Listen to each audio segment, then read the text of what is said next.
बीकानेर की धरती पे आज लाखों की तादाद के अंदर उपस्थित आरएलपी परिवार, मौजूद बुजुर्गों, नौजवान साथियों, माताओं बहनों, मेरे छोटे भाइयों, 2-3 जोरदार जयकारों के साथ अपनी बात शुरू करूंगा। बोले तेजाजी महाराज की,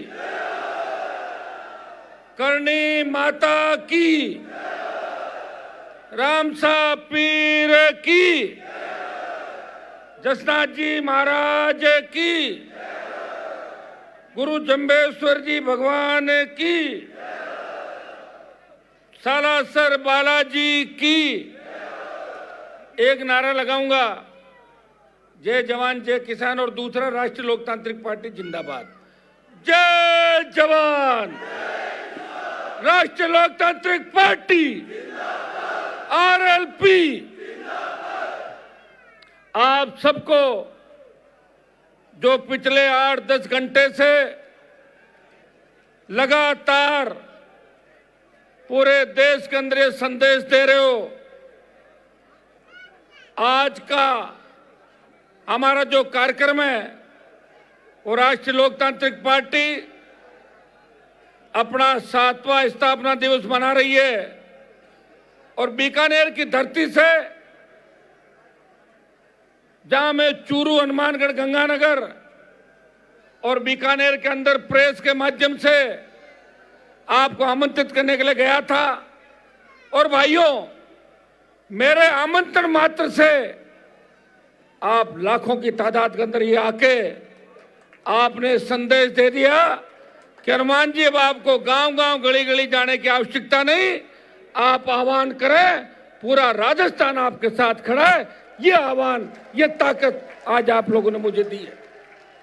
हमारे यहाँ पे आज हमारे लिए खुशी की बात है कि राष्ट्रीय लोकतांत्रिक पार्टी के परिवार के अंदर पहले हम जिनको तैयार करते थे वो हमें छोड़ के भाग रहे थे, लेकिन आपने देखा होगा आज कांग्रेस बीजेपी को बड़े झटके लगने शुरू हो गए हैं।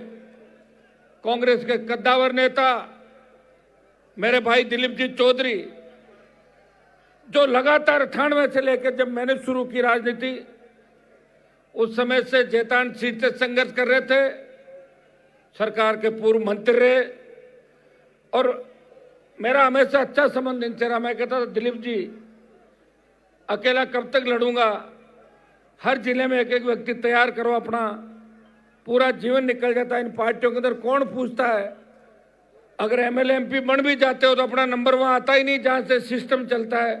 आज कांग्रेस के कितने नेताओं को राहुल प्रियंका जानते होंगे, और आज बीजेपी के कितने नेताओं को अमित शाह मोदी जानते होंगे? नहीं जानते ना, तो फिर समय खराब करने से फायदा नहीं। अपने लोग तकलीफ में, इनकी मदद करो और आप लोग आओ। मैं बधाई दूंगा दिलीप जी को कि आज वो हमारी पार्टी परिवार में शामिल हुए, और दिलीप जी से निश्चित रूप से हमें संगठन को आगे बढ़ाने में बहुत बड़ा बेनिफिट मिलेगा। और इनकी एक आदत है, ये गुस्सा नहीं करते, और हमें ऐसे आदमी भी चाहिए पार्टी के अंदर जो लोगों को बैठा के मुस्कुराते हुए बात करें। बधाई दिलीप जी आपको, बात से आप एक नई शुरुआत करने जा रहे हैं। दूसरे, हमारे एक दिक्कत है साहब कि हमारे गांव का आदमी जब अधिकारी बन जाता, विशेषकर हमारी जाति का, वो एक लगता है कि अनपढ़ जाट पढ़ा बराबर और पढ़ा जाट खुदा बराबर। पढ़ते ही, अफसर बनते ही उनका तेवर यूं होने लगे, वो अपने आप के अलावा किसी को समझते नहीं, और सरकारी नोटिस आ जाता है और ट्रांसफर पोस्टिंग की बात होती है, दौड़ते नजर आते हैं, अरे साहब नोटिस आ गया, नोटिस आ गया, नहीं तो मजबूती, और नोटिस आ गया साहब, जो मैं तो आपका हूँ। मैं प्रभाती लाल जी को धन्यवाद दूंगा।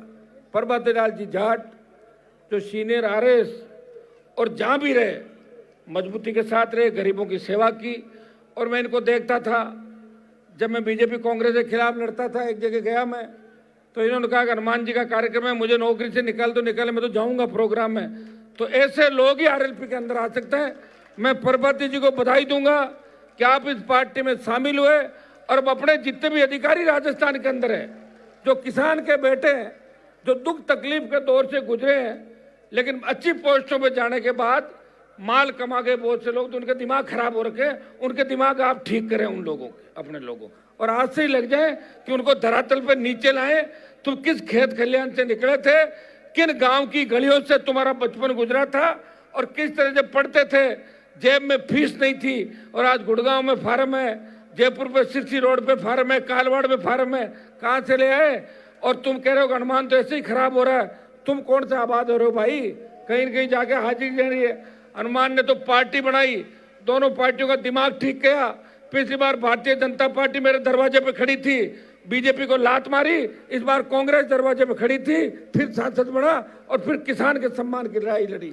जब देश के किसानों को आवश्यकता पड़ी, जब उत्तर भारत के अंदर, जब हरियाणा पंजाब का किसान मेरे पास आया और बोला कि हरियाणा यूपी पंजाब के किसानों ने और किसान नेताओं ने राजस्थान के लोगों का साथ दिया, हनुमान जी हमारे नेताओं के जंग लग गई, आप मोदी की सत्ता को छोड़ो और किसान बिल वापस हो जाएंगे।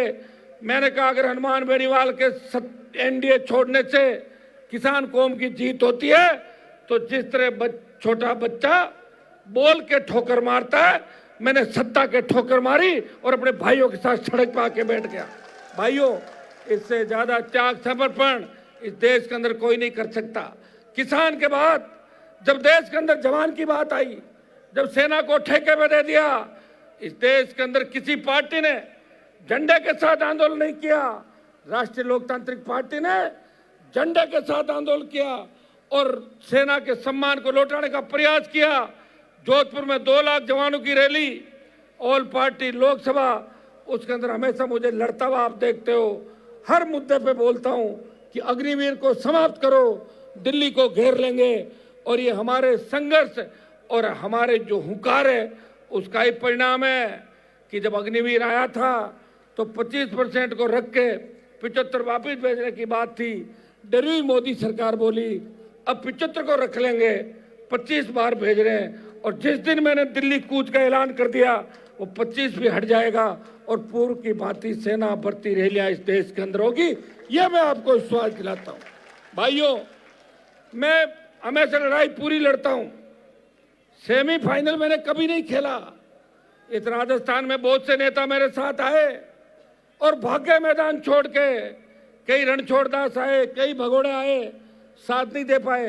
लेकिन हनुमान बेनीवाल पिछले 25 साल से पूरी जवानी सत्ता को ठोकर मार के किसान कौम के लिए खड़ा है। अगर किसान की तरफ उंगली भी उठती है, चाहे किसान की जाति कुछ भी हो, जो खेती करता है वो किसान है।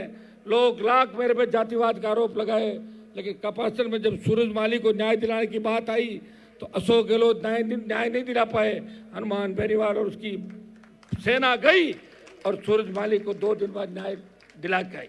इस प्रदेश के अंदर, इस देश के अंदर जब भी मेरी आवश्यकता पड़ी, सबसे आगे खड़ा होकर बोला। लोकसभा के अंदर लोग जब अमित शाह मोदी को देखते हैं तो कहते हैं कि हमारा भाषण बाद में करवाना, जब ये दोनों निकल जाए यहाँ से, इनके सामने भाषण नहीं दे पाएंगे। भाइयों, मैंने प्रयास किया कि उनके सामने अपनी बात रखूं। राजस्थान के तमाम लंबित मुद्दे, इस संभाग में हनुमानगढ़ गंगानगर का इलाका आता है, चूरू का इलाका आता है। चूरू के नेताओं ने हमेशा वोट लिया, सिंचित क्षेत्र बढ़ाएंगे, चौधरी कुंभाराम लिफ्ट परियोजना के नाम से, सावा परियोजना के नाम से, इंदिरा गांधी नहर का पूरा पानी हनुमानगढ़ गंगानगर को दिलाएंगे। जो पानी पीने का हमारे आ रहा है उससे कैंसर और लोगों को, जो पानी पाकिस्तान जा रहा है उसकी बात कही, और हम आगे लाएंगे। लेकिन हुआ कुछ भी नहीं। डाक के 3 पात, 70 साल हो गई, एक बार कांग्रेस और एक बार बीजेपी। आप गुस्सा करते हो, अब गुस्सा आपने कर लिया कि भजनलाल को हटाएंगे, वो तो वैसे ही हट जाएगा, लेकिन कांग्रेस को लाएंगे। अपने क्या फायदा? 50 साल कांग्रेस रही, 20-25 साल बीजेपी रह गई। ये नारा दो कि भारतीय जनता पार्टी को हटाएंगे और कांग्रेस को नहीं लाएंगे, राष्ट्रीय लोकतांत्रिक पार्टी को लाएंगे, तब जाके राजस्थान का भला होगा। भाइयों, मैं आपको विश्वास दिलाता हूं कि मुझे न तो कोई सत्ता अपनी तरफ मोड़ सकती और न मेरी कोई रेड तय कर सकता। अगर मैं कमजोर होता और दूसरे मामलों में होता तो अभी तक अमित शाह और मोदी की ईडी सीबीआई मेरे घर की ओर आ जाती। बिजली का बिल जमा नहीं कराया, वो तो हर कोई नहीं कराता। सेटलमेंट की स्कीम सरकार कर, सुनिए भाई, सेटलमेंट की स्कीम सरकार की स्कीम होती। अधिकारियों के, दुनिया भर के सरकारी दफ्तरों के बिल बाकी होते हैं, लेकिन मेरे से तो पैसे भी ले लिए, मेरा कनेक्शन काट दिया जब मैं घर पे नहीं था, चोरी छुपे कनेक्शन काटा। मैं हाईकोर्ट गया, हाईकोर्ट ने अच्छा फैसला नहीं दिया, मुझे फैसला पसंद नहीं आया। मैंने कहा 1 रुपया नहीं दूंगा, बिना रुपये बिजली जुड़ाऊंगा।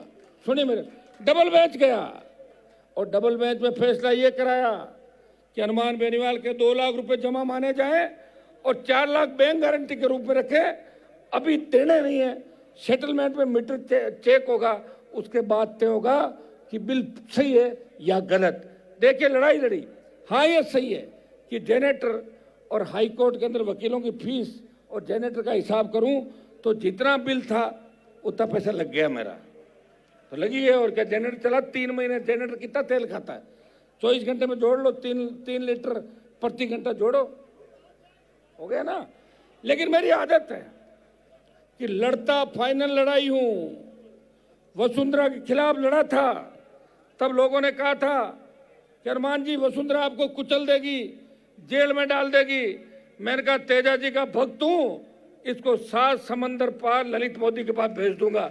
और वसुंधरा को 7 समंदर पार उसी जगह भेज दिया जहां उनके दोस्त ललित मोदी भाग गए थे, यहां से छुप गए, ठीक है। और अब भजनलाल की बारी है। भजनलाल तो पनौती है राजस्थान के लिए। जब से ये आया है अग्नि देवता बहुत नाराज हो गए राजस्थान में। हर जगह आग, विस्फोट और लोग नई बात 9 दिन। ये तो मीडिया का धन्यवाद दूंगा कि आप लोग समय समय पर दिखा रहे हैं। कल जो घटना हुई बस वाली, वो आप लोगों ने दिखाई, वहां सारा नेशनल मीडिया पहुंच गया था। अगर मीडिया नहीं दिखाए तो सोशल मीडिया पर तो अपने बच्चे तैयार हैं, लेकिन मीडिया की बहुत बड़ी ताकत देश के अंदर है।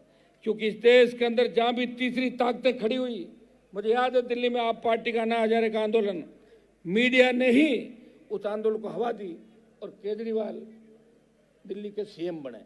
दूसरे जहां जहां स्टेट आप देख लें, यूपी बिहार से लेके, अगर दलित की बेटी मायावती बनी, शेड्यूल कास्ट के साथ मुस्लिम आया, मीडिया ने साथ दिया। मुलायम सिंह यादव बने, मीडिया ने साथ दिया।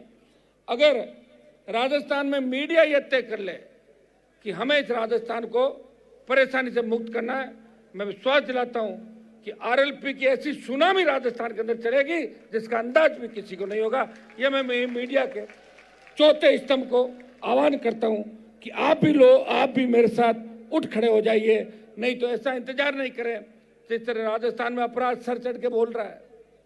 व्यापारी सुरक्षित नहीं गया हनुमानगढ़ गंगानगर के अंदर, बोला 50 लाख की फिरौती कल मांगी, 1 करोड़ की मांगी।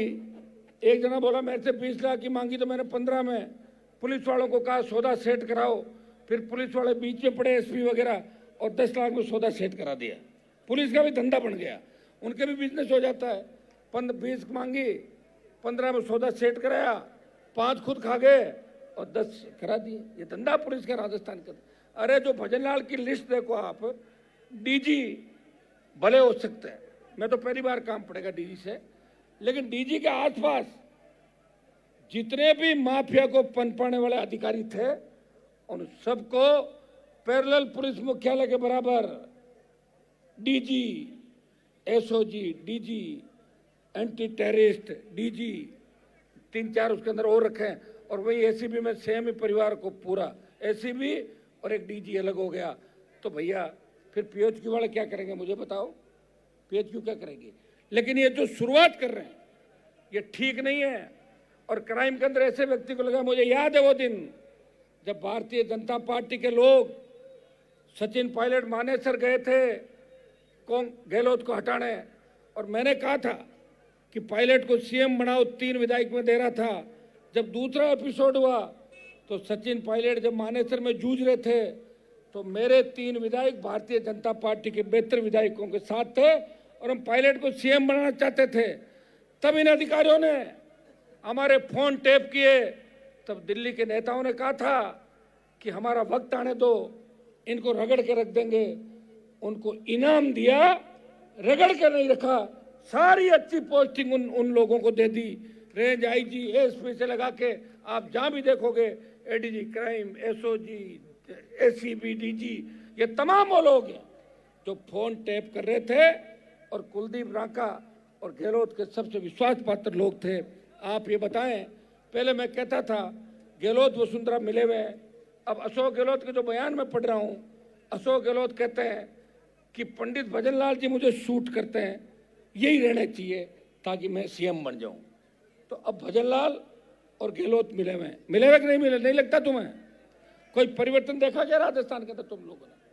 भाइयों, जिस मुख्यमंत्री की हो सकता है जबान फिसल जाती है, आदमी बोलते बोलते भूल भी जाता है, लेकिन भजन लाल जी तो दिन में 100 बार बोलते हैं और 90 बार भूल जाते हैं। और भजन लाल जी के लिए एक खासियत है, मुझे कोई बता रहा था, खैर मैं उन पर नहीं जाना चाहता कि वो क्या खाना खाते हैं, क्या पीते हैं, मुझे क्या लेना देना कौन क्या खा रहा पी रहा है, लेकिन कहते हैं कि कान्हा के समोसे वो 15-20 रोज के खा जाते हैं। ऐसा लोग कहते हैं कि हर 2 घंटे में समोसा आता है, 2 समोसा आते हैं, किसी को नहीं खिलाते, 2 समोसे खाते हैं, फिर हंसते हैं, फिर कहते हैं समोसा अच्छा था, फिर 2 घंटे बाद फिर समोसे आते हैं। तो भाई अच्छी बात है, समोसे खाने की आदत कोई खराब नहीं, लेकिन भजनलाल जी समोसे खाने से राजस्थान नहीं बदलेगा। कहीं ऐसा नहीं हो कि बिहार के चुनाव हो और आपको सीएम हाउस, सीएम ऑफिस नहीं, कहीं उसी थड़ी पे समोसे खाने पड़े जो एक समय के अंदर वो थड़ी आपकी हुआ करती थी, जहां बैठा करते थे वो पार्टी कार्यालय के बाहर वाला। सब जानते हैं कि 97-98 के दौर के अंदर आप क्या करते थे और उसके बाद आपने कहाँ नौकरी करी और उसके बाद आपने कौन सी पार्टी से चुनाव लड़ा और भारतीय जनता पार्टी को क्या सहयोग दिया, और आप पार्टी कार्यालय में दिल्ली के नेताओं को खुश करने के लिए और प्रदेश के नेताओं को खुश करने के लिए क्या क्या उनकी सेवा करते थे, ये पूरा देश जानता भजनलाल जी। इसलिए आपको भी हम ज्यादा ध्यान रहने देंगे, ये तय है। आपने हमारा कनेक्शन काटा है, हम राजस्थान से आपका कनेक्शन कटवा देंगे। ये बीकानेर की धरती से मैं शपथ लेके जा रहा हूं कि भजनलाल अगर रहा तो कुंभ के मेले में गए, वहां त्रासदी हो गई, जहां जाए, मैंने उस समय ट्वीट किया था, तब लोग कह रहे थे कि यार हनुमान जी तो ऐसे ही कह रहे हैं, तो मीडिया के लोग भी कह रहे थे, आपने क्या सोशल मीडिया पे डाल दिया, जहां जहां पांव पड़े भजन के तांता बंटा धार, ये मैंने लिखा। और कुंभ में दूसरे दिन बड़ी भगदड़ रेलवे स्टेशन पे और जगहों पे, अरे भैया क्या हो गया? और इनको खुद को धमकी देने से 5 बार तो इनका हेलीकॉप्टर पड़ते पड़ते बचा है, देखा आपने? तो ये पता नहीं कौन से मुहूर्त में शपथ ली और इनके भाग्य में क्या लिखा है, और जो इनके भाग्य में लिखा है उसकी सजा राजस्थान क्यों भुगते? क्या चाहते हो? भजनलाल जी के नेतृत्व में खुश हो क्या नौजवानों? भजनलाल को हटाना आवश्यक है। अगर ये 2 साल और रह गया तो राजस्थान की स्थिति बिहार और उत्तर प्रदेश से भी खराब हो जाएगी। न तो बाहर से पर्यटक आएगा और न ये अपराध रुकेगा। गुंडों की इतनी हिम्मत हो गई कि सीएम को धमकी देने के साथ साथ पुलिस अधिकारियों को, दूसरे नेताओं को थ्रेट, हमें नहीं पता थ्रेट किससे, मेरे पास डीजी का टेलीफोन है इंटेलिजेंस का, क्या आपको थ्रेट है? तो मैंने कहा थ्रेट है किससे वो तो बताओ। बोले वो बताने से झगड़ा हो जाएगा, तो मुझे बताओ, या फिर डराना चाहते हो कि हनुमान जी को डराएं कि आपको थ्रेट है और वो भजनलाल से बात कर लें? मैंने कहा उस समय मेरा जन्म नहीं हुआ, मुझे थ्रेट बताओ किससे हैं। ऐसे 50 लोग हैं राजस्थान के अंदर जिनके लिए गुंडे बदमाश जब पकड़े जाते हैं, शूटर पकड़े जाते हैं, पुलिस ले जाके इनको पीटती है, तब वो कहते हैं कि नागौर सांसद भी हमारे उस पर टारगेट पे है, वो फलाना भी हमारे रडार पे है, वो विधायक भी है, वो व्यापारी भी है। और राजस्थान अपराध में 1 नंबर पे आ गया देश के अंदर, और महिला उत्पीड़न और बेटियों के दुष्कर्म के मामले में 1 नंबर पे आ गया। कौन लाया 1 नंबर पे? मेरी सरकार नहीं थी, मैं विपक्ष में हूं, जहां भी बुलाते हो जाता हूं, और मैं एक कौम की बात नहीं करता, 36 कौम की बात करता हूं। याद करो 2016, 17, 18 के अंदर जब हुंकार रैलियां करी थी, शायद हनुमान बेनीवाल राजस्थान का पहला किसान का बेटा था, उसने कहा था कि आर्थिक आधार पे ब्राह्मण, बनिया, राजपूत और काइस्ट को भी आरक्षण मिलना चाहिए। दूसरे किसी नेता ने ऐसी बात नहीं करी। भाइयों, हम ये चाहते हैं कि गरीब व्यक्ति चाहे उसकी जाति कुछ भी हो, उसको अच्छी शिक्षा मिले, आरक्षण मिले, उसको उसका हक और अधिकार मिले। आज राजस्थान में क्या स्थितियां हो गई बताओ मुझे आप। घपले, घोटाले, लूट खसोट, ऐसा ही। एक मिनट बैठो सब लोग, एक मिनट बैठ जाओ सर, नीचे बैठो एक बार। क्या शपथ लोगे क्या जाके घर पे? भाइयों, आरपीएससी और एसआई भर्ती, इस पर ही आ जाओ। बीजेपी ने कहा हमारी सरकार आई पेपर लीक माफिया को पाताल से निकाल लेंगे, यह प्रधानमंत्री ने कहा, अमित शाह ने कहा, जेपी नड्डा ने कहा, लेकिन बदल गए सारे के सारे। और 127 दिन जो सड़क पर बैठ कर लड़ रहा था, जिसने जयपुर में 2 लाख जवानों की रैली करके संदेश दिया आ रहा हूं दिल्ली की तरफ, और 127 दिन बाद राजस्थान उच्च न्यायालय का फैसला हमारे पक्ष में आया और फर्जी थानेदारों की भर्ती रद्द हो गई और आरपीएससी पुनर्गठन के आदेश हो गए। तब भजन लाल ने कहा, इनके मंत्रियों ने कहा कि क्रेडिट हनुमान बेनीवाल ले जा रहा है, तो मंत्री आए मैं से लड़ने लग गए, बोले हमने रद्द कराई और हम अब इसकी अपील नहीं करेंगे, भर्ती को रद्द मान लिया जाए। भजन लाल ने भर्ती रद्द कराई, हमने एसआईटी बनाई, एसओजी को दी। और जब सुप्रीम कोर्ट के अंदर बच्चे डीबी ने यह कहा कि भर्ती रद्द नहीं होनी चाहिए, तो बच्चे सुप्रीम कोर्ट गए और सुप्रीम कोर्ट के अंदर भजन लाल सरकार जाके बोली साहब भर्ती रद्द होनी चाहिए। आप बताइए कितना बड़ा दोगलापन, कथनी और करने के अंदर इतना अंतर। ये राजस्थान राम भरोसे, मैं पहले वसुंधरा के राज को पोपाबाई का राज कहता था, लेकिन मुझे लगता है वो 98% पोपाबाई का राज था। ये असली पोपाबाई का राज इस भजन लाल का राज पोपाबाई का राज है। पोपाबाई के राज के अंदर क्या था? पोपाबाई का राज लोगों को पूछो, पोपाबाई के राज में ये था, पोपाबाई दारू पी के सो जाती थी 8-7 बजे और लोग रुलते रहते थे राजस्थान। भजन लाल शराब तो नहीं पीता होगा, वो तो कमी वसुंधरा जी ने पूरी कर ली थी। 8 PM नो CM का नारा हमने दिया था, लेकिन ये समोसे खा के 10 बार समोसे खाता नींद आ जाती है। 7 बजे टारगेट और रडार पे समोसा, इनके रडार पे समोसा और कुछ भी नहीं राजस्थान के अंदर। तो भाइयों, ऐसे व्यक्ति से राजस्थान की सुरक्षा की अपेक्षा नहीं की जा सकती। आपको उठ खड़ा होना होगा। बीकानेर के अंदर पार्टी का स्थापना दिवस है और हम कोई जन आंदोलन नहीं कर रहे हैं, लेकिन अगली रैली मेवाड़ की धरती पे होगी। उस रैली में लाखों लोग इस मेवाड़ को मजबूती देने के लिए, वहां माफिया, खनिज माफिया, रेत माफिया और वो जो बाहर की कंपनियां आई है, लोगों को रोजगार नहीं दे रही है, और वहां के नेता उनके मुनीम बन गए। मेवाड़ की धरती से ऐसा जलजला उठेगा कि कांग्रेस और भारतीय जनता पार्टी के नेताओं के पसीने आ जाएंगे, उनके छक्के छुड़ा देंगे राजस्थान के नौजवान। भाइयों, जिधर नौजवान चलता है उधर जमाना चलता है। राजस्थान के नौजवानों ने ठान लिया कि हनुमान बेनीवाल के साथ चलना है, जिसने 25 साल अपने जिंदगी के हमारे लिए खत्म किए। जो चाहता तो बार बार मंत्री बनता, जो चाहता तो सुख सुविधाएं भोग सकता था, लेकिन वो ये चाहता है कि दलित की बेटियां MLA बने, MP बने, चेयरमैन बने, प्रधान बने, और गुड्डी मेघवाल जैसी बेटी जो नरेगा में मजदूरी करती थी। हमारे 5 जीते थे चामू में, 5 बीजेपी के थे, 5 कांग्रेस के, 15 थे पूरे। बीजेपी के लोगों को मेरी जरूरत थी।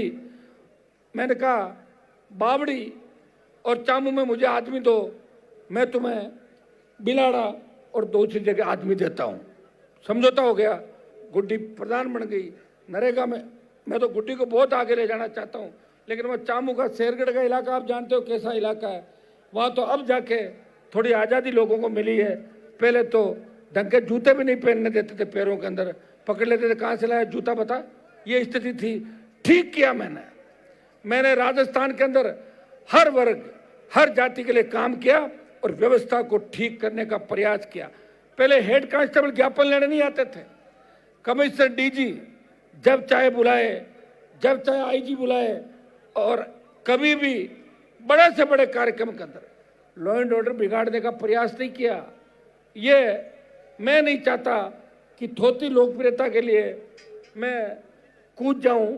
मुझे एक बीजेपी का आंदोलन याद है जहाँ राजेंद्र राठौड़, सतीश पूनिया ये लोग थे और ये कह रहे थे कैमरा वालों को कि हमारी फोटो खींचो, फोटो खींचो।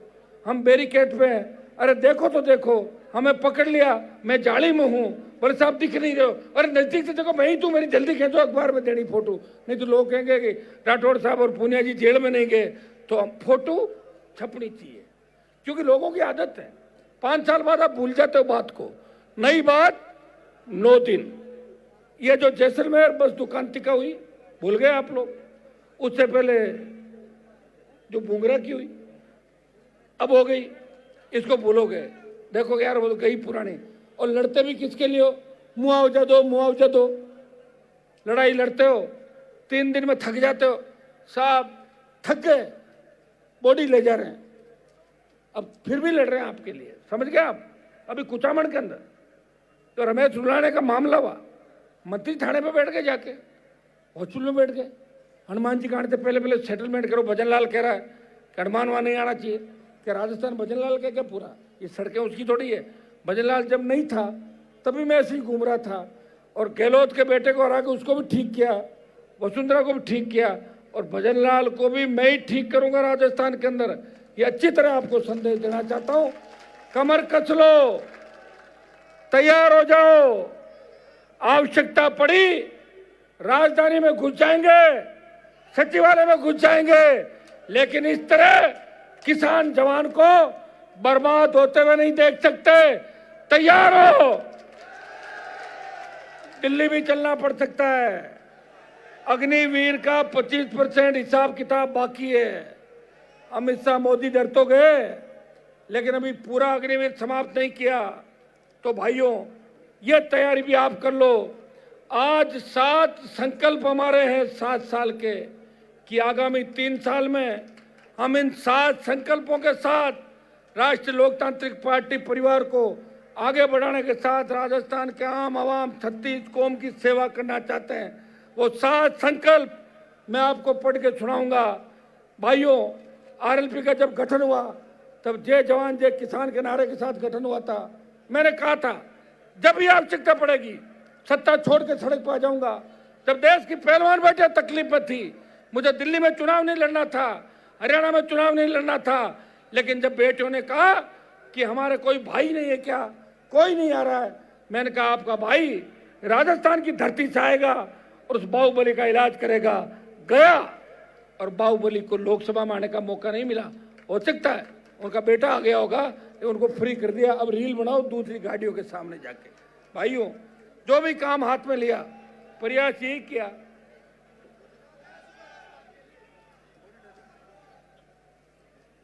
जो भी काम हाथ में लिया उसको पार डालने का प्रयास किया। जब केरली के अंदर दीपाराम जी बैठे केरली वाले सरपंच साहब, जब केरली में हमारी 3 बच्चियां होद में गिर गई थी, मैं 3-4 दिन तक बीकानेर के अंदर आंदोलन कर रहा था। सरकार के साथ वार्ता हुई। अगर उस दिन सरकार चेत जाती और राजस्थान के सारे स्कूलों के भवन चेक करती तो झालावाड़ के अंदर इस तरह 7 बच्चे मौत के मुंह में नहीं जाते, जिनमें 6 ट्राइबल के थे, 1 ओबीसी का बच्चा था। शर्म आनी चाहिए सरकार को। पूर्व मुख्यमंत्री वसुंधरा वहां से आती है और वो कोटा का इलाका जहां से हमारा अध्यक्ष भी है लोकसभा के, और सबसे ज्यादा कोटा अंचल ने बीजेपी को सपोर्ट किया। भारतीय जनता पार्टी की अगर ताकत है वो कोटा डिवीजन और मेवाड़ है। बाकी तो लोग डेपुटेशन में जाते हैं, एक बार इधर आते हैं और एक बार उधर आते हैं, लेकिन झालावाड़ के उन बच्चों को न्याय नहीं मिला। लोकसभा में भी उस बात को उठाया तो कांग्रेस के 8 सांसदों ने बात नहीं उठाई। हनुमान बेनीवाल ने डूंगरपुर बांसवाड़ा के सांसद और नगीना के सांसद को साथ लेके बेल में घुसा, नारेबाजी की, लोकसभा को स्थगित कराया और मोदी को संदेश दिया उन बच्चों के परिवारों को न्याय मिलना चाहिए। भाइयों, अगर आप अपने अधिकारों के लिए नहीं लड़ोगे, कौन लड़ेगा बताओ मुझे। हर गांव में चले जाओ, आपकी एलटी लाइन, 11 केवी की लाइन, सारे तार नीचे, कभी भी हादसा हो सकता है। बारातें निकलती है, हमें घोड़ी पर बैठा कर आप जुलूस निकाल तो डर लगता है कि जल्दी चलो, कोई तार छू लेगा, पड़ जाएगा। जिस तरह के भवन, जिस तरह के कार्यालय, जिस तरह के हालात, या आपके प्रदेश के अंदर बताओ खाद की कितनी बड़ी किल्लत रही। मैं कृषि मंत्री जी को पूछना चाहता हूँ, बड़े छापे मारे आपने बीकानेर, हनुमानगढ़, गंगानगर के अंदर, कितने लोगों को जेल में डाल दिया। बताओ, आपके चक्कर में लोग ये समझ नहीं पाए नकली खाद कौन सा, असली खाद कौन सा। किसानों ने खाद ही नहीं डाला। और अब एमएसपी खरीद की क्या स्थिति है, बंद कर दिया आपने, नहीं खरीद रहे हो।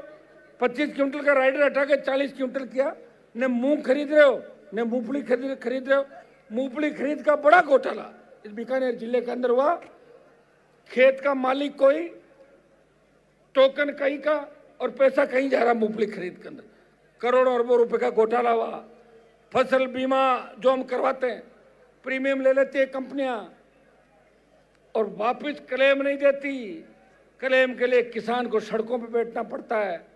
और जिस तरह हमारे नेता बड़ी कंपनियों के मुनीम बन गए, हमारी जमीनें जा रही है, कई एक्सप्रेसवे निकल रहा है, कई रेलवे लाइन निकल रही है, कई सोलर प्लांट आ रहे हैं, खेजड़ियां काटी जा रही है, पर्यावरण का सत्यानाश हो रहा है।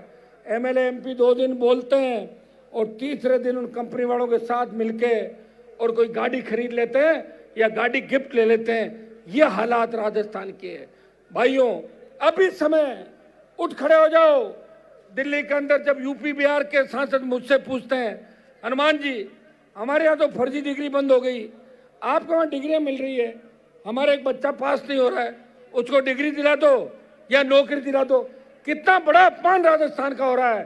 कौन इस राजस्थान के अपमान का बदला लेगा?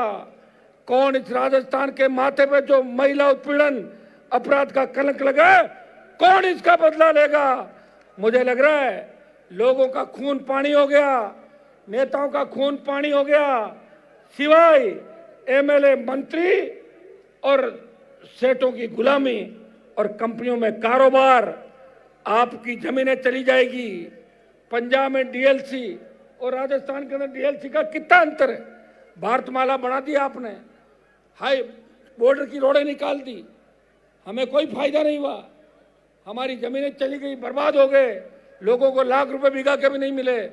कौन सुनवाई करेगा? मैं आपको विश्वास दिलाता हूं कि हनुमान बेनीवाल अंतिम दम तक, जहां इस राजस्थान के किसान जवान का पसीना बहेगा, वहां खून देके भी उसके पसीने की कीमत चुकाएगा। यह मैं विश्वास आपको दिलाता हूं। भाइयों, मैं धन्यवाद दूंगा मेरे दोनों पूर्व विधायक, खींवसर के पूर्व विधायक छोटे भाई नारायण, मेड़ता की पूर्व विधायक इंदिरा बावरी, जो तीनों विधानसभा के अंदर भोपालगढ़ वाले चले गए थे, तीनों विधानसभा में लड़ते थे, अभी पूरी ताकत के साथ लड़े हुए। हमारे प्रधान बावड़ी के भाई राजू राम, गुड्डी देवी और श्रवण, जो नागौर के हमारे प्रधान हैं, श्रवण मेघवाल, इनका भाषण रह गया था, अगली रैली में करवा देंगे। अब रैलियाँ करनी है अपने को 3 साल। और उप प्रधान संपत बिलाड़ा से राम सिंह बागड़िया, खींवसर से खड़ा हो भाई राम सिंह की तो फाइटिंग करते हुए फोटो आई होगी, देखा आपने? हाँ, ये अच्छा फाइटर है राम सिंह। और लक्ष्मण जी हो गए हमारे उप प्रधान चामू से। और सुभाष कंदोई हमारी म्यूनसिपलिटी का चेयरमैन है राजस्थान में एकमात्र। भाइयों, दिलीप जी आ गए, प्रभाती लाल जी आ गए, बहुत से सरपंचों ने, सीताराम जी नाइक हमारे बैठे, देखिए पूरी अनिल बारू ये टीम बैठी है, शेड्यूल कास्ट की, शेड्यूल ट्राइब की। ये नेम सिंह जी हमारे आगरा से राष्ट्रीय सचिव है पार्टी के। अभी लेट हो रहे थे, अंधेरा हो रहा है, आप भी परेशान हो रहे हो, मन ही मन सोच रहे हो कब माइक छोड़े और कब घर जाएं। आप इस तरह मत करो। आप ये सोचो कि हनुमान जी जब तक घर नहीं पहुंचे तब तक आराम से हम घर जा सकते हैं। और मैं जब पूरी रातें मैंने मेरी 25 साल बिताए, वो बच्चों ने बात करी, आपसे देखा बच्चों का। तो भाइयों, इतना ही विश्वास आपको दिलाता हूं, मिलके लड़ेंगे, जीत हासिल करेंगे। पंचायत चुनाव लड़ने के नहीं लड़ने हैं। हनुमानगढ़ से कितने लोग आए हैं? हनुमानगढ़ जिले से आवाज करो, देखे एक बार, थोड़ी सी कम है आवाज। गंगानगर से, वो तो सेम ही बोल रहे हो, वहीं से, उसी कोण उधर से आ रही हो। चूरू जिले से बताओ, एक मिनट रुको। और बीकानेर, तो बीकानेर आ गया 80% तो अकेला। और नागौर, वो तो ओ इसलिए कर रहे हो ना, मैं नागौर का हूं इसलिए ओ, ठीक है। और जोधपुर, सही सही करो, जो झूठ मत करो। बाड़मेर, बाड़मेर, बाड़मेर वाले पहुंच जाते हैं, वो तेल निकल गया ना बाड़मेर में, सब उद्योगपति हो गए तेल निकलने से। अब आप देखिए भगवान की कृपा राजस्थान में कितनी होगी। नेता चाहे बेईमानी करे लेकिन ईश्वर हमारे पे राजी है। नागौर में लिथियम के भंडार निकल गए, बहुत बड़ी तादाद में लिथियम आ रहा है नागौर के अंदर, टंगस्टन के साथ लिथियम। बांसवाड़ा में सोना निकल रहा है, कहीं तांबा आ रहा है, granite, marble, tungsten, gypsum, China clay. ये जिप्सम बीकानेर का सारा अवैध खोद दिया नेताओं ने। लेकिन मैं आपको विश्वास दिलाता हूं, सूद सही हिसाब किताब करेंगे, आपका आने वाला समय आपका होगा। इस अवसर पर स्वर्गीय रामेश्वर जी डूडी मेरे बड़े भाई की तरह थे, उनकी कमी आज खल रही है बीकानेर पूरे डिवीजन के अंदर। काश वो होते तो निश्चित रूप से कांग्रेस पार्टी के अंदर उनकी अच्छी पकड़ हो गई थी दिल्ली तक, लेकिन ईश्वर की करने के आगे किसी की नहीं चलती। तो रामेश्वर जी की कमी पूरी डिवीजन नहीं कर पाएगा। आपको विश्वास दिला सकते हैं कि हम पहले भी यहाँ रैलियां करते थे। कई लोग ये कह रहे थे पत्रकार कि आपने बीकानेर को क्यों चुना, बीकानेर में तो हमेशा ही मैं लड़ता था, सबसे ज्यादा आंदोलन मेरी आरएलपी बीकानेर की टीम कर रही है। ये यहाँ के लिए मैं धन्यवाद दूंगा।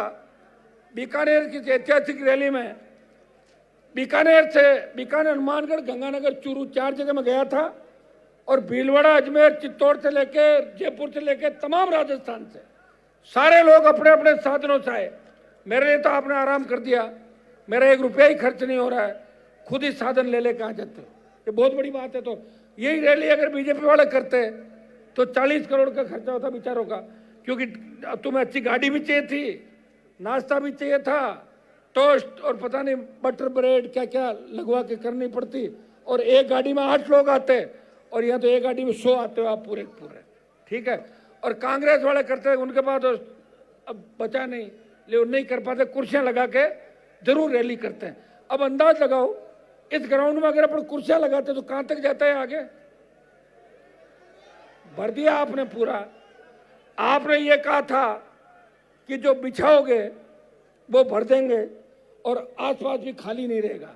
अब आप एक जगह बैठते हैं ना, आदत है, एक जगह बैठ के फोटो खिंचवा लो ना, तो अभी तो पूरा बीकानेर आज जाम हो गया। एक जने को मैंने फोन किया, तुम पहुंच गए? बोले पहुंचे नहीं साहब, जाम लग गया था, तो मैं यहीं से लाइव देख लूंगा। 10 जनों को लेके बैठ गए वहीं पे सड़क पे। अरे तो आ तो सही, जाम क्या लग गया यार, यहाँ आके ताकत दिखानी है।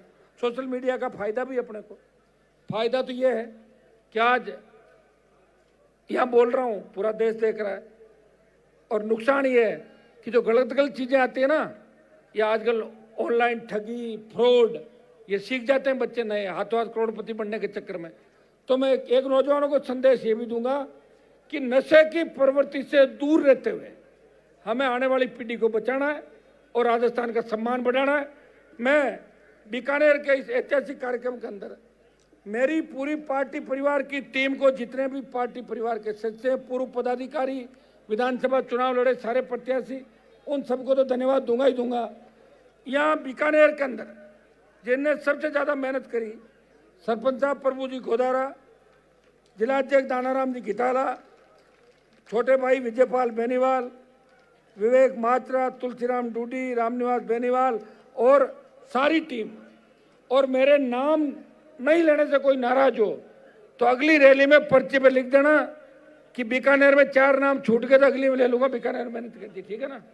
मैं इन बच्चों को, उमानसी जो चुनाव लड़ी दिल्ली यूनिवर्सिटी से, इसकी बहन दीवानसी, ये लोग आज बच्चे आए पार्टी ज्वाइन करने के लिए, और इनको खुशी इस बात की कि राजस्थान के बच्चों ने इनको बहुत सपोर्ट किया। आजकल दिल्ली यूनिवर्सिटी में राजस्थान के बच्चे बहुत आगे, अब राजस्थान बहुत आगे चल रहा है भाई। और अब आप कहोगे इतने कब आ गए, मैं ये नहीं कह रहा हूँ मेरे जाने से आगे, लेकिन 2019 में जब मैं एमपी बना, 2019 से लेकर 2025 6 साल के अंदर सबसे ज्यादा राजस्थान के बच्चे दिल्ली विश्वविद्यालय और जवाहरलाल नेहरू यूनिवर्सिटी के अंदर पढ़ रहे हैं। चूरू के 2 किसान के बेटे डीयू में कॉलेजों के अध्यक्ष भी बने हैं, 2 बच्चे मेरे साथ, आप देख सकते हो उनकी फोटो। मैं धन्यवाद दूंगा ओंकार जी का, इनकी पूरी टीम का। चुनाव लड़ी अभी लेटेस्ट हमारे कनिका बेनीवाल का और दिया आशुतोष का, ये हमेशा आरएलपी के लिए स्टार प्रचारक के रूप में करते हैं, तो इनके सबके भाषण सुने। चूंकि एक अगली जब रैली हो तो अपने को तय ये करना है, सब लोग जिद करते हो जब हनुमान जी आएंगे जब ही भाषण देंगे, तो ये तो गलत बात है ना। और तुम आते भी उसी हिसाब से हो। जब मैं आया तब मैदान पूरा भरा, कोशिश मैंने की कि 20-25 लोग बुला दिया, शायद बुला दिया आने के बाद, लेकिन ऐसे होता नहीं। इसलिए अब आइंदा से अपन ध्यान रखें। प्रेस के लोग भी परेशान हो जाते हैं कि सुबह से आके बैठे हैं, पूरा दिन हो गया। मेरी भी मजबूरी होती है जब तक आप नहीं बोलते, मुझे लगता है उस जिले से नहीं बोला। अभी झुंझुनू जिले की टीम कह रही थी और भी कुछ लोग कह रहे थे कि हमें भाषण देना है, तो मैं आपको आश्वस्त करता हूँ शेखावाटी फौजी साहब अगले में बोल देंगे। रैली फिर रैली है, आप चिंता मत करो। आप पहले 15-15 मिनट खींच लेना अगला आप ना, और ये खड़े हो जाओ, आ जाओ मेरे पास, आ जाओ, आओ फौजी साहब आ जाओ, तो एक बार आ जाओ भाई विकास जी, आओ यहाँ। ये राजेंद्र फौजी हमारे जिलाध्यक्ष झुंझुनू के,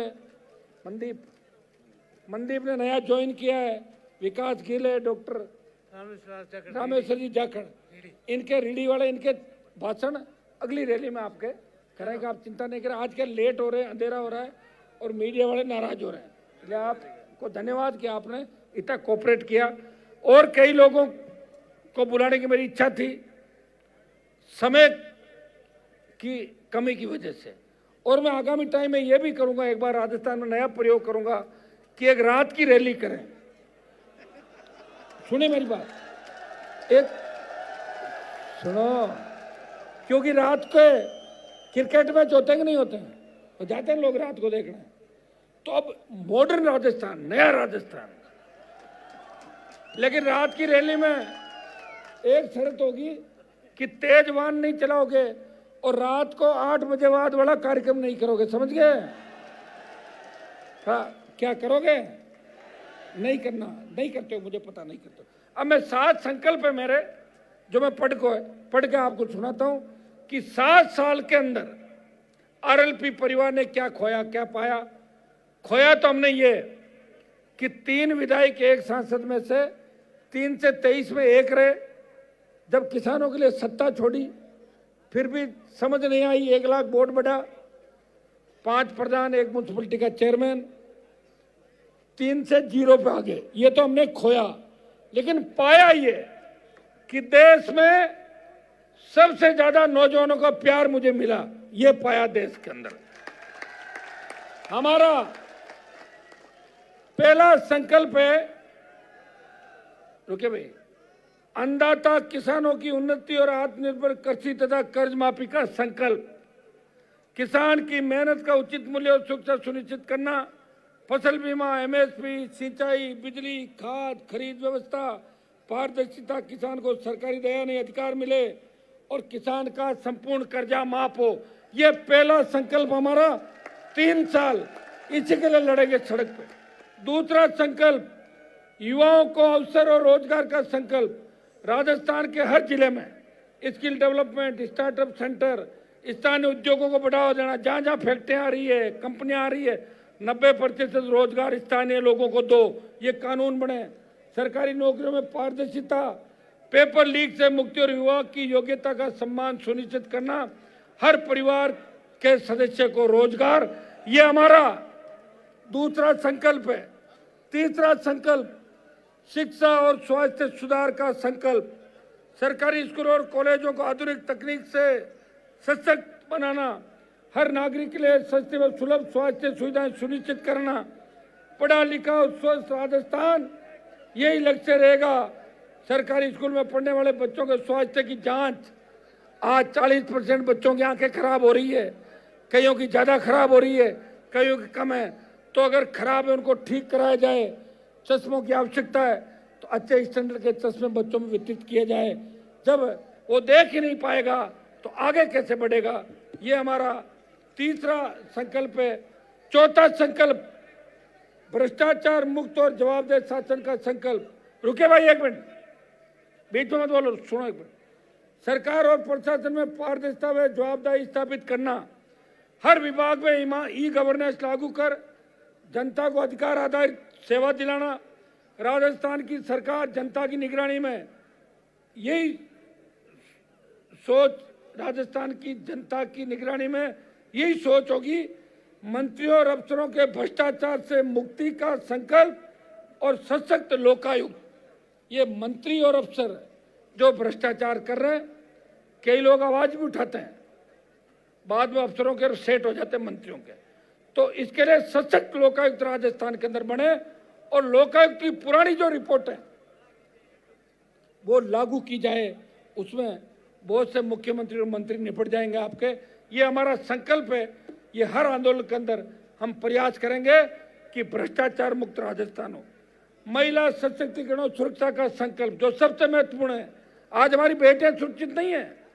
महिलाओं को सामाजिक, आर्थिक और राजनीतिक रूप से सशक्त बनाना, पंचायत से संसद तक महिलाओं की बराबर की भागीदारी सुरक्षा सुनिश्चित करना, यौन हिंसा मुक्त राजस्थान के लिए महिला तस्करी, बलात्कार, हत्या और घरेलू हिंसा समेत दुष्कर्म के मामलों में नंबर 1 पर जो राजस्थान के माथे पे कलंक लगा है उसे मिटाना और महिलाओं को सशक्त करके उनका सम्मान और स्वाभिमान लौटाना।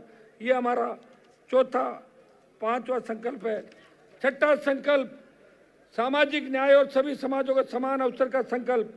प्रत्येक समाज के हर वर्ग को समान अवसर देंगे, चाहे वो दलित हो, अल्पसंख्यक हो, किसान हो या छत्तीस कौम का समान सर्व समाज का व्यक्ति है, उसको समान अवसर मिलना चाहिए। ये हमारा छठा और सातवां संकल्प राजस्थान को अपराध व नशा मुक्त करने का संकल्प। भाइयों, राजस्थान में ऐसा कानून लाएंगे कि अपराधियों को एक निश्चित समय सीमा में कठोर सजा हो तथा नशे के कारोबार के खिलाफ कठोर कार्रवाई करके नशा उत्पादन करने वाले लोगों से लेके नशे का जो रैकेट है उसकी कमर कैसे तोड़ी जाए ये सुनिश्चित करें और प्रत्येक पकड़े जाने वाले व्यक्ति की जमानत नहीं हो यह भी सुनिश्चित करे सरकार। यह चाहे आम आदमी हो या खास, सभी खतरे में। गैंगस्टर राजस्थान में सक्रिय हैं, व्यापारियों से उगाही कर रहे हैं, नहीं देने पर हत्या। बढ़ता अपराध खत्म करना है। हमारी बहन बेटियां रात को 12 बजे निकले, मजा ले कोई सामने देख ले, ऐसी स्थिति हम राजस्थान के अंदर करेंगे। भाइयों, ये 7 संकल्प जो राजस्थान में ऐसी घटनाएं हो रही है, इनमें सुरक्षित राजस्थान का हम संकल्प लेते हैं। और इन 7 संकल्पों के साथ मैं राजस्थान के मेरे भाइयों को, सबको, जवानों, किसानों को आश्वस्त करना चाहता हूं कि हनुमान बेनीवाल आपके लिए आखिरी दम तक लड़ेगा, नए राजस्थान का निर्माण करेगा। कांग्रेस और भारतीय जनता पार्टी ने जिस तरह घपले घोटाले किए, जिस तरह बड़े मगरमच्छ पकड़ने की बात बीजेपी कर रही है, लेकिन लोग उनको मुंह पे ही मगरमच्छ कह रहे हैं, ये भारतीय जनता पार्टी के लोग कुछ नहीं कर रहे हैं। इसलिए एक सांपनाथ है, दूसरा नागनाथ है। मैंने तलवार ले रख के ये कहा था, ये कांग्रेस, ये भाजपा, दोनों को उखाड़ के फेंकना है और किसान और जवानों का राज राजस्थान के अंदर लाना है। बहुत बहुत आपको धन्यवाद। जय हिंद।